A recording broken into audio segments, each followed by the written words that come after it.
This is Chris Kelly with your Peak Trainer 1 hip rotation drills. All right, while our hip flexes and extends, it also rotates both internally and externally. All right, and if somebody, because the lumbar spine has a very limited degree of rotation, if we over rotate from our back, we get torquing and again, issues that we want to stay away from. So we want to drive as much rotational mobility as we can to our hips to get movement from here as we turn to one side versus from here. All right, and this is going to apply, to really everybody, but especially for our rotational athletes, individuals that might have a job that requires rotation, such as picking things up from the side.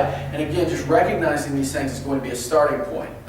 So as with most of our progressions by now, we're going to start with a ground-based drill and then move to standing positions, all right? So we'll look at hip rotation first.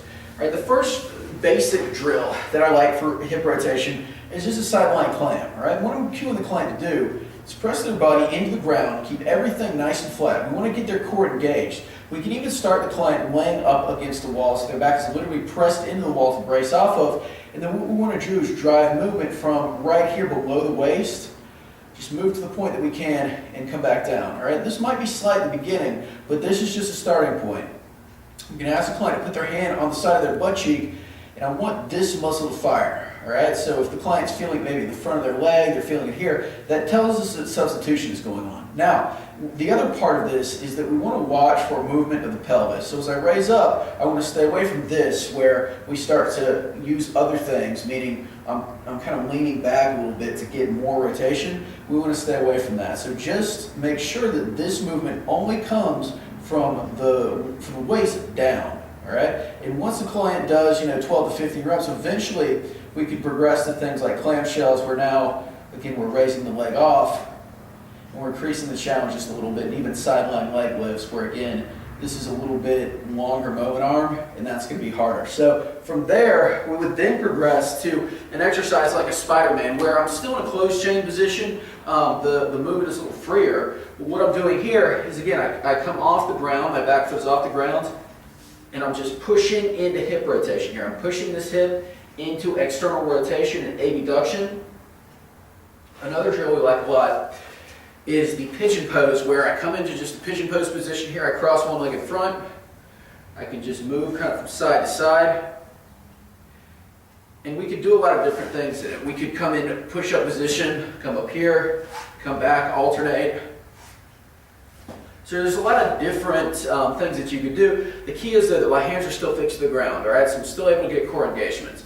The final progression would be to physically stand up and do what's called a bowler squat. All right, with a bowler squat, modified single leg deadlift. I'm on one leg. I start kind of, holding on to some surface, a wall or whatever it may be, and just reaching across my body and tapping that. All right, trying to get all my movement from my hips, meaning my back is flat like a table, bringing this down and coming back up. All right, for golfers or rotational athletes, we can get a little bit more specific and start to incorporate things like rotational medicine ball tosses, where again, I'm cueing the client to rotate from the hip. We want to stay away from waist rotation, where no movement comes from here, it all comes from here. That's not good. And again, I'm looking for this to move first, followed by the shoulder, so it's like a bullwhip. So practice this slowly. I would cue the client to exaggerate the movements. So this moves first, this moves about an instant afterwards, and just move slow. And then we can increase the speed as we get better to train that bullwhip effect. Now for hip internal rotation, it's the same process, all right? So we're going to start with our back on the ground. So I can press my back into the ground, tighten my abs, push my knees together, and again, bring my hips into internal rotation, all right? You're going to see this with a lot of men especially, that kind of cross their leg like a man into external rotation. So with that, abs are tight, pressing in.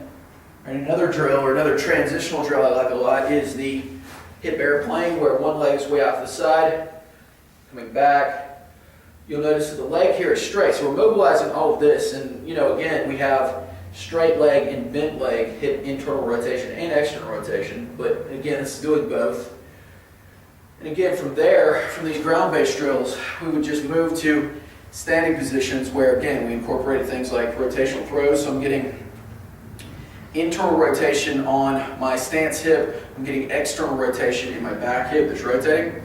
Or also things where we're doing things like lateral squats, again, I'm getting internal rotation on one side. But again, we want to start with ground-based drills, make sure we have core engagement, and then move to standing to integrate that into more functional patterns.